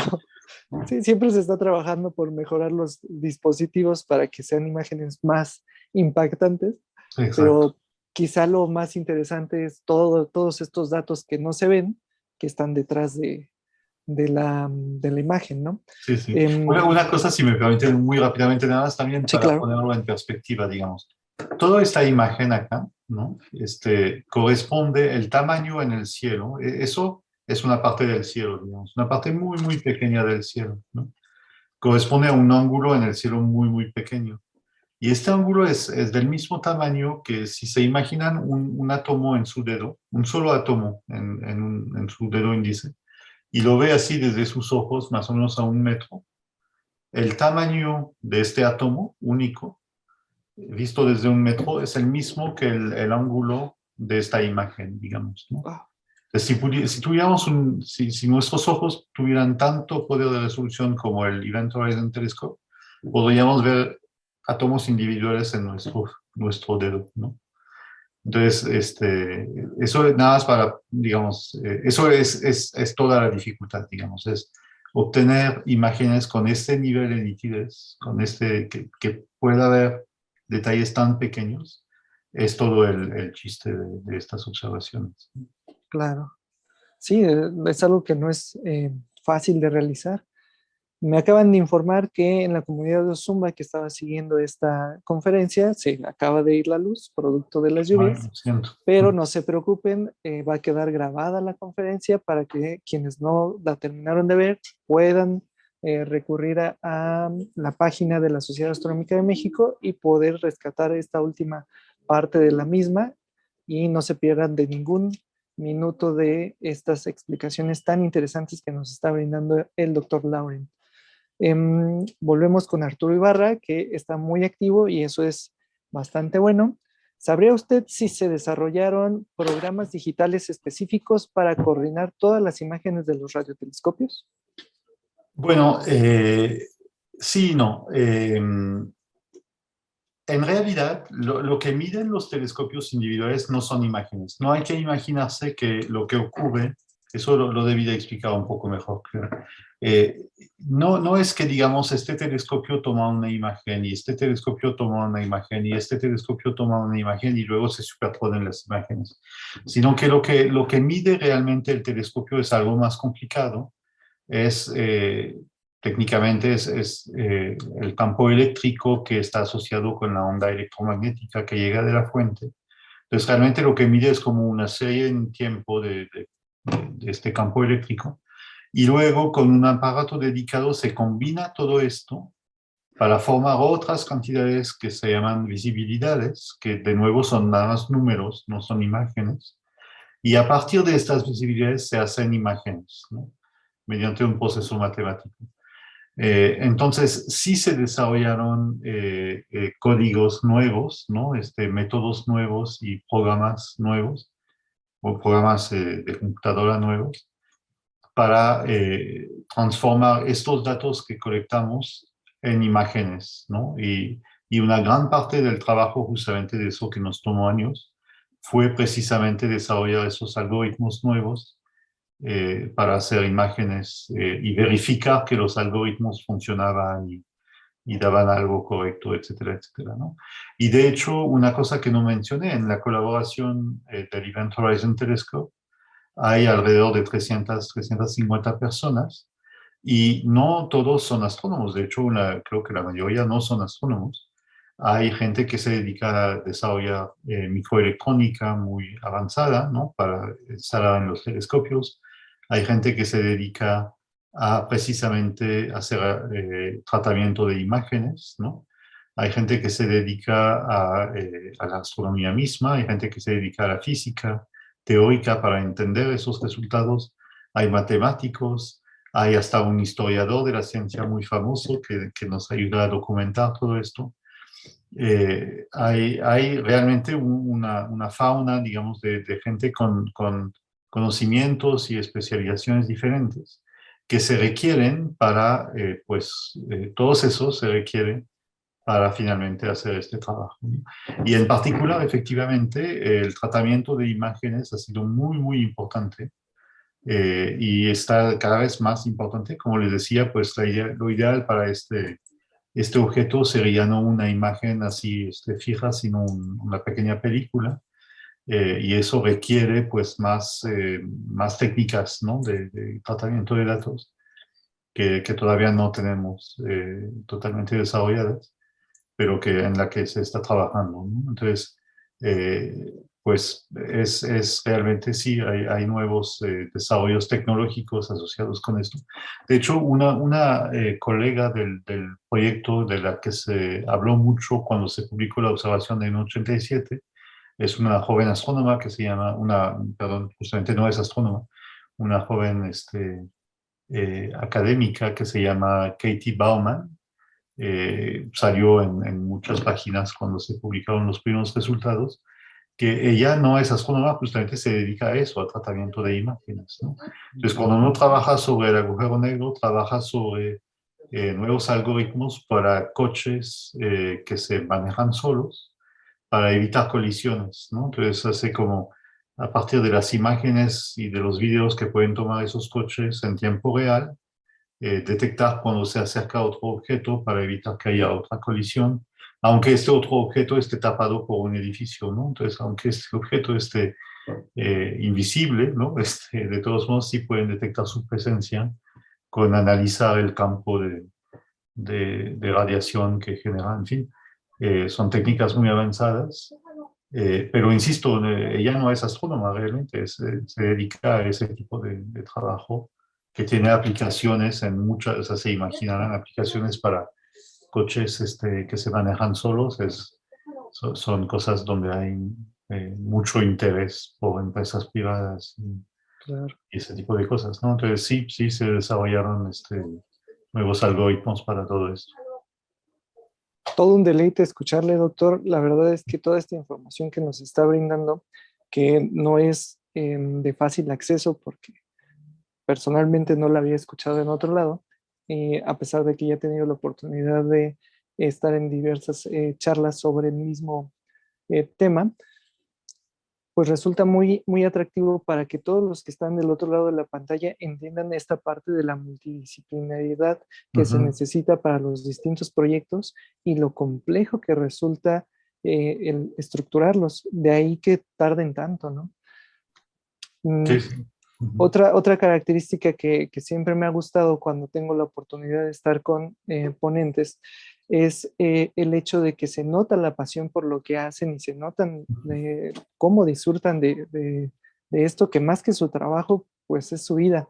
Entonces me gustaría a usted preguntarle precisamente qué lo llevó a estudiar la astronomía, a formar parte de este mundo que representa y por qué es que decide como tal ingresar al mismo. Pues yo desde chiquito me interesaba la ciencia y la astronomía, digamos, ¿no? Entonces no sabría realmente decir en qué momento exacto me nace este interés, pero desde que yo era niño, ¿no? Era algo que realmente me interesaba. Y luego pues tuve la oportunidad pues, de leer libros sobre esto, ¿no? De familiarizarme un poco con todo esto. Aunque debo admitir que cuando yo empecé la carrera de física, no tenía realmente ni idea de qué era la astronomía. O sea, uno se hace como niño una idea, ¿no? De estas imágenes preciosas de galaxias, etc. Y uno no se da cuenta de lo que representa ser astrónomo profesional, digamos, ¿no? De qué es el tipo de cosas que hace uno, ¿no? De la mañana a la noche cuando uno es astrónomo. es algo que yo no tenía idea, ¿no? Y aún cuando empecé yo en la maestría en astronomía, todavía no sabía realmente, ¿no? Pero resultó ser algo que realmente me gusta mucho. Y luego para lo del Event Horizon Telescope, pues resulta que es esta técnica que les describía de tener telescopios separados por miles de kilómetros. La gente que se dedica a somos pocos, ¿no? En el mundo es una comunidad relativamente pequeña, entonces pues nos conocemos más o menos todos, ¿no? Entonces, después para ingresar a estas colaboraciones, pues es a través de esto, ¿no? De conocer a los colegas que lo Ah, hacen, coincidir en conferencias, en ese tipo de cosas. Y finalmente, pues, de manera natural uno se va incorporando a estas cosas, ¿no? perfecto. La verdad es que es muy interesante también conocerlos a ustedes como personas, saber qué los motivó y saber qué es lo que hace que formen parte de estos grupos tan diversos y tan grandes que nos dan esta información que nosotros podemos disfrutar quizá desde la ignorancia en algunos temas y que permiten que nos hagamos preguntas y podernos sumergir en los distintos temas para conocer un poco más. Como todo en la vida, lo bueno termina pronto y esta no es una excepción. Estamos llegando al final de esta conferencia. Quiero agradecerle a nombre de los titulares de este espacio, que son Laura Hernández y Rubén Horacio Becerril, los titulares de la Sociedad Astronómica de México, que el día de hoy no pudieron estar con nosotros, pero que sin duda han estado al pendiente desde la transmisión. Agradecerle por su ponencia e invitarle a que próximamente nos haga el honor de volver a participar para que todos esos temas que quedaron en el tintero, pues de la mano nos lleve a través de los mismos. Con mucho gusto. Muchísimas gracias de nuevo por la invitación y con mucho gusto yo regreso cuando me vuelvan a invitar. Quería nada más terminar Claro, con claro. un pequeño mensaje, digamos, y es precisamente aprovechando que este año ha sido declarado de la ciencia básica y de su impacto sobre la sociedad. Justamente eso que yo, de lo que platiqué, pues es ciencia básica, ¿no? Y yo creo que bueno, no hubo preguntas que a veces nos hacen sobre esto, sobre cuál es la utilidad de ese tipo de trabajo. Creo que son preguntas relevantes, ¿no? Y creo que efectivamente pues le debemos a la sociedad. Finalmente este trabajo lo hacemos con el dinero de los impuestos que paga la gente, ¿no? Entonces es importante que este trabajo se regrese a la sociedad.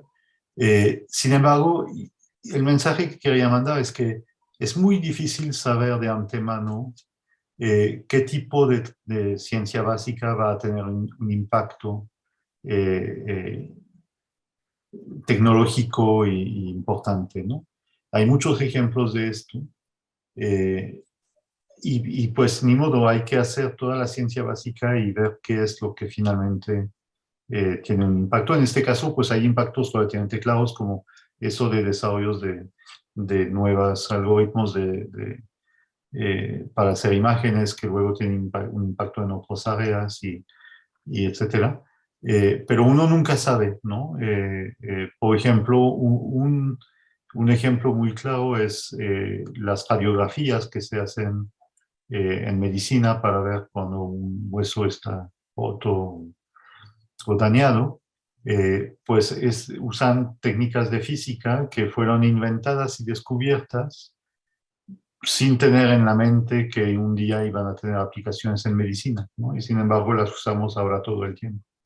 Entonces, creo que es importante la ciencia básica, pues disfrutarla, ¿no? Con estas imágenes ¿no? Porque finalmente nos tocan a todos nosotros, ¿no? El hecho de ver una imagen así o una imagen de galaxias es maravilloso, ¿no? Y desperta la curiosidad y eso, este aspecto no hay que despreciarlo. Y el aspecto de aplicaciones, pues viene después y es muy difícil predecirlo, pero yo no conozco grandes descubrimientos de ciencia básica que no se hayan después convertido en motores de aplicaciones tecnológicas, ¿no? Entonces, hay que empujar la ciencia básica, es La ciencia básica de hoy son los desarrollos tecnológicos de mañana. Excelente mensaje. La verdad es que qué bueno que lo mencionó y qué bueno que lo comparte con todo el público que está al pendiente de la charla, porque literalmente eso se necesita saber, que no es algo que se esté yendo a saco roto y que por el contrario, el día de mañana, como usted bien lo menciona, terminará por ser algo importante que se va a utilizar en todas las casas de la sociedad. Entonces, seguir realizando y apoyando a la ciencia es algo muy, muy importante. Exacto. Ahora, le voy a solicitar que por favor retire su presentación, deje de Claro compartirla que para sí. que procedamos a la entrega de las dos constancias del día de hoy, una por los 120 años de la Sociedad Astronómica de México y la otra tiene que ver con precisamente este ciclo de conferencias. Para lo mismo voy a solicitar a nuestra querida Laura Parrado del Instituto de Astronomía que nos haga el honor de entregar dichas constancias. Claro, David, mientras tú la colocas, yo voy a dar algunos agradecimientos. Ustedes van a ver en la constancia una pleca con los logos de las instituciones que están participando. La Universidad Nacional Autónoma de México, con su programa de educación continua, participan investigadores del Instituto de Astronomía, el Instituto de Geofísica, el Instituto de Ciencias Nucleares y el Instituto de Radioastronomía y Astrofísica. De la Universidad de Guadalajara, el Instituto de Astronomía y Meteorología. Y el Grupo Predice, que nos apoya también con todos los talleres. Se han unido a estas conferencias investigadores de distintas áreas de la Universidad Nacional Autónoma de México y de otras instituciones para darnos el ciclo de profesiones. Estas conferencias son transmitidas a través del Bachillerato Alfonso Reyes, la Sociedad Astronómica de México, la NUI Divulgación, en su Facebook, por lo que quedan grabadas y ustedes pueden verlas en el horario que más les acomode, tantas veces como les guste. Y son retransmitidas también por la Sociedad Astronómica de Zacatecas, la Casa de Cultura José Antonio Alzate, los estudiantes de San Agustín Etla y de San Pedro Mixtepec. A todos ellos les agradecemos su colaboración.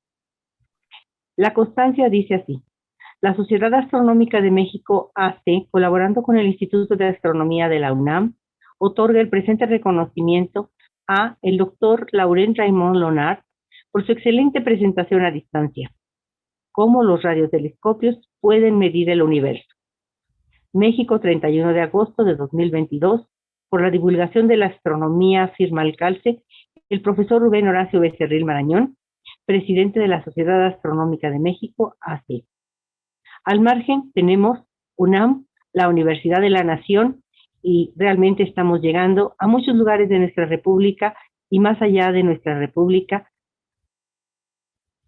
Y tenemos también la participación en la Organización de las Naciones Unidas en el Año Internacional de las Ciencias Básicas para el Desarrollo Sostenible en el tercer rubro que corresponde a educación. Siempre tenemos algo nuevo para que ustedes puedan aprender. Y estamos festejando el 120 aniversario de la Sociedad Astronómica de México, por lo que estamos otorgando una doble constancia o reconocimiento.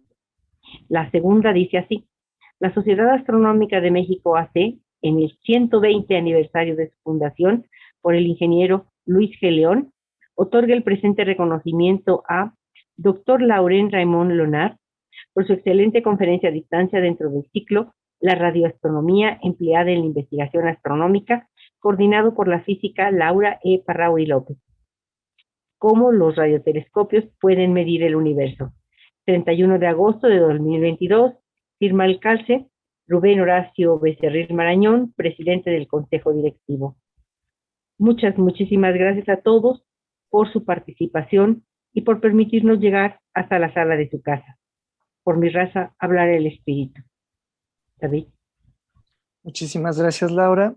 Invitar a todos a que por favor se sigan conectando a estas actividades que se están realizando como un esfuerzo conjunto de distintas instituciones y grupos de divulgación, como ya los mencionó nuestra querida Laura Parrao, y también invitarles a que por favor no se pierdan la siguiente charla en estos miércoles que la Sociedad Astronómica de México presenta como tal, Y tenemos a la maestra Beatriz Sánchez y Sánchez del Instituto de Astronomía de la UNAM, que nos va a presentar retos del desarrollo de un instrumento infrarrojo de alta resolución.